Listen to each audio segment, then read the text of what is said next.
Okay, so this is the second video of solving absolute value inequalities. We talked about a few basic cases in the last video, and in this one I want to quickly recap solving an absolute value inequality, but I also want to dive into a few special cases, okay? But first things first, let's go ahead and quickly go over how we solve absolute value inequalities. So remember, what we have to do is we have to make sure that we first isolate the absolute value inequality. So I have an example written off to the side over here. So we need to isolate this absolute value inequality.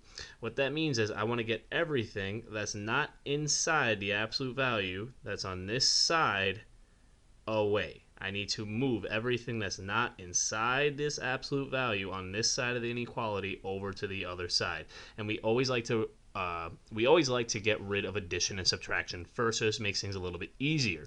Okay, so this plus 4, I'm going to want to get rid of that, so I'm going to subtract 4 from each side. And once I do that, I'm going to have 4 times the absolute value of 2x minus 5 is less than 36. Okay, now we have one more step to go before we're done isolating. This 4 is outside the absolute value. Remember, we do not like to distribute the 4 into the absolute value. That creates a few problems, okay? So what we want to do is we want to divide each side by 4, okay? That 4 is multiplying the absolute value, so I can get rid of it by dividing each side by 4, because 4 divided by 4 is 1. So we're isolated, so now I have the absolute value of 2x minus 5 is less than 9. So that's what we want to do first. We need to isolate the absolute value, and I have that. There's nothing happening outside the absolute value on this side of the inequality. Okay? And now I have to set up my compound inequality. Now remember, once you isolate the absolute value, it cannot be done until you isolate the absolute value. Now we set up our compound inequality. Now if we isolate it and it's less than or equal to, we're going to have an and compound inequality. That's where our answers are going to be kind of sandwiched in between two numerical values. If it's an or compound inequality, or we're going to have an or compound inequality if we isolate the absolute value and we have greater than or equal to. That's when we set up the or. That's when it's going in each direction, okay? That's when it's going to be kind of the extreme values going in each direction, all right? So what we have here is the absolute value isolated, and notice how it's less than, so we're going to have an and compound inequality because it's less than. So 2x minus 5 is less than 9, and it has to be greater than negative 9. So remember, with and compound inequalities, we can set it up as one kind of big inequality, okay? So we have negative 9 is less than 2x minus 5, which is less than 9. So remember, what's inside the absolute value never changes. The first inequality is the exact same sign, or same inequality symbol, same sign. Second one, flip the inequality symbol so it's now greater than, flip the sign, negative 9, okay? And now we can go ahead and solve this by adding 5 to each side.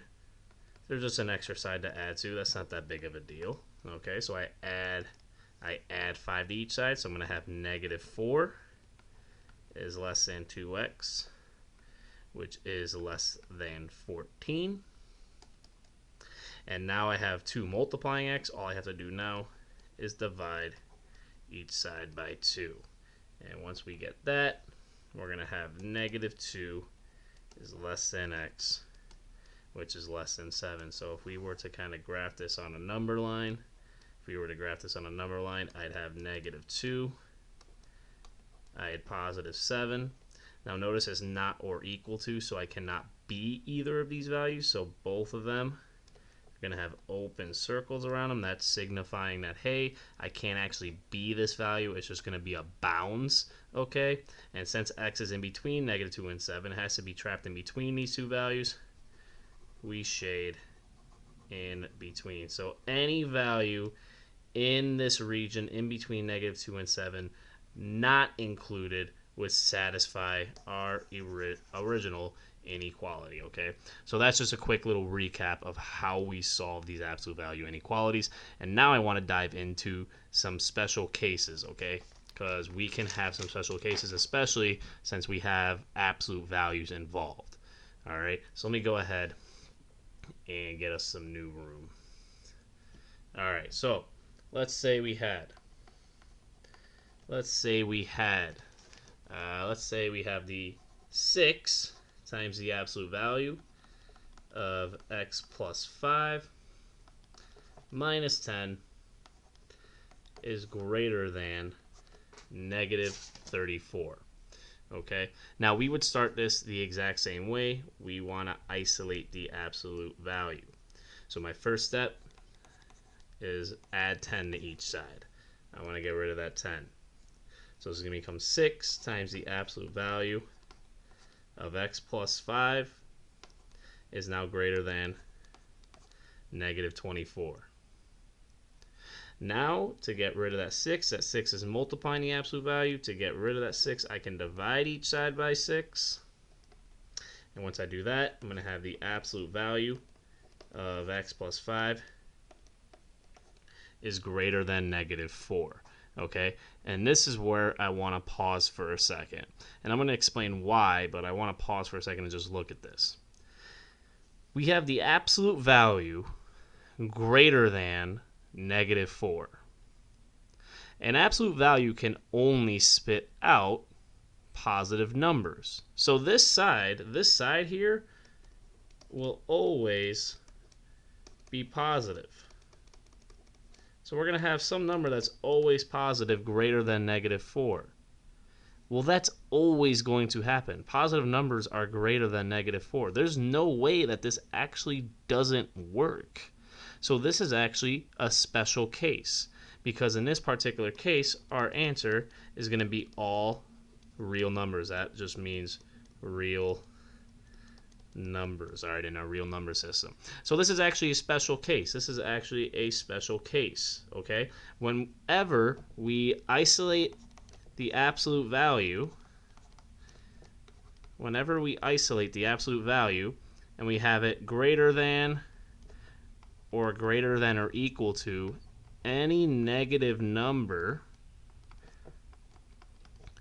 your answer will always be all real numbers, okay? Every single time. And now I actually want to go ahead and show you guys why, okay? So say we didn't catch that. Say we didn't catch it and we actually went ahead and tried to solve this, okay? So we would say, okay, well, first off, the negatives should kind of throw you off, because you're going to say, okay, well, x plus 5 is greater than negative 4, or x plus 5 is less than positive 4. So say you didn't catch it and you just continue solving like we normally do. You would set up these two inequalities and you would solve each of these two inequalities, right? You would subtract 5 from each side.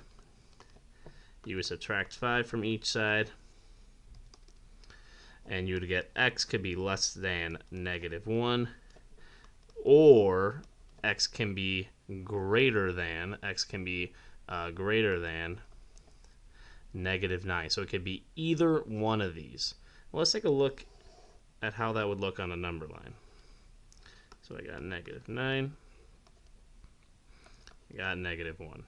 X could be less than negative 1. All right, open circle. Going all the way to the left, okay?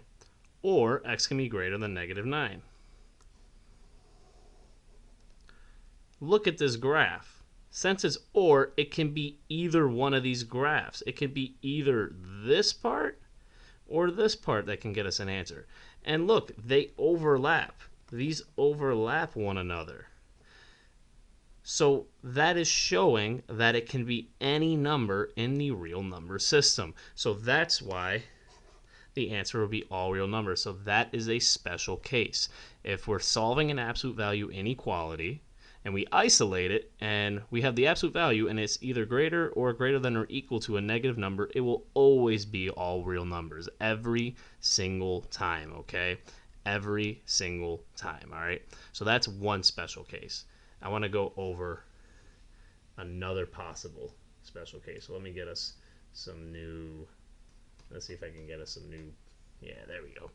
All right, so let's say we had a different one. Let's say we had 9 times the absolute value of x minus 1 okay, minus 7 is less than or equal to negative 16, okay?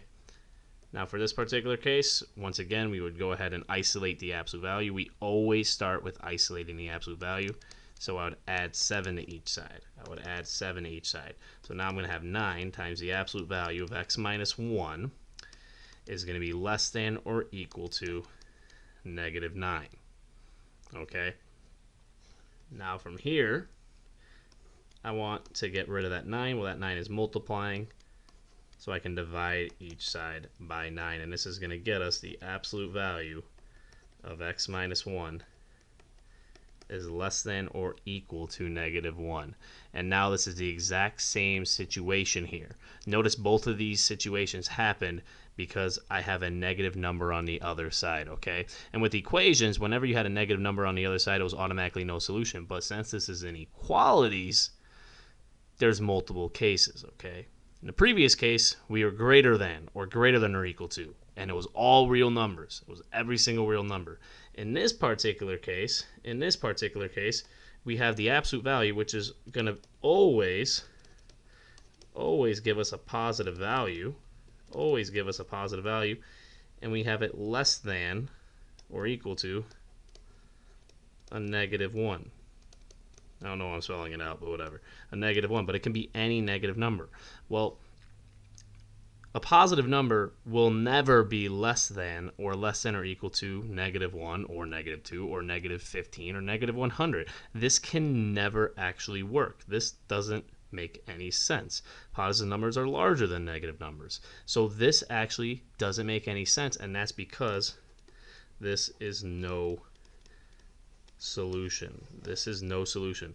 A positive number is always going to be greater than a negative number. So this is our other special case.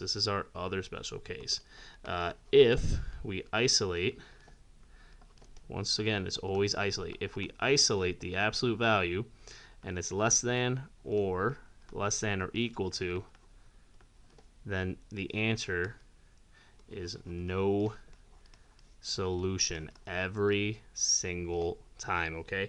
And maybe you want to know why. Well, let's take a look. Let's say if we solve this. This is less than or equal to, so this is going to be an and.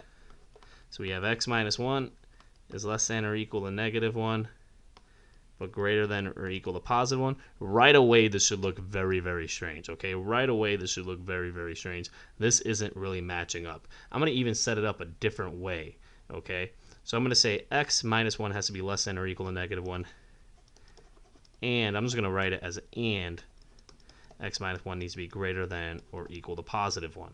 Okay? So if we solved each of these, I would add 1 to each side. I'm going to have x less than or equal to 0, and I would add 1 to each side here. X greater than or equal to 2. So what number is less than or equal to 0 and also at the same time greater than or equal to 2? Think about it. That doesn't exist. There is no number that is less than or equal to 0 and at the same time greater than or equal to 2. That's why this does not work, and that's why this is going to be no solution. So this is another special case. Notice they both happen once we isolate the absolute value and we have a negative on the other side of the inequality symbol. If it's less than or equal to, it's no solution. If it was greater than or equal to, it will always be all real numbers. Okay, so those are our two special cases. Make sure you're paying attention and looking out for those. Okay, so that's solving absolute value inequalities. Thank you, guys. Have a good one.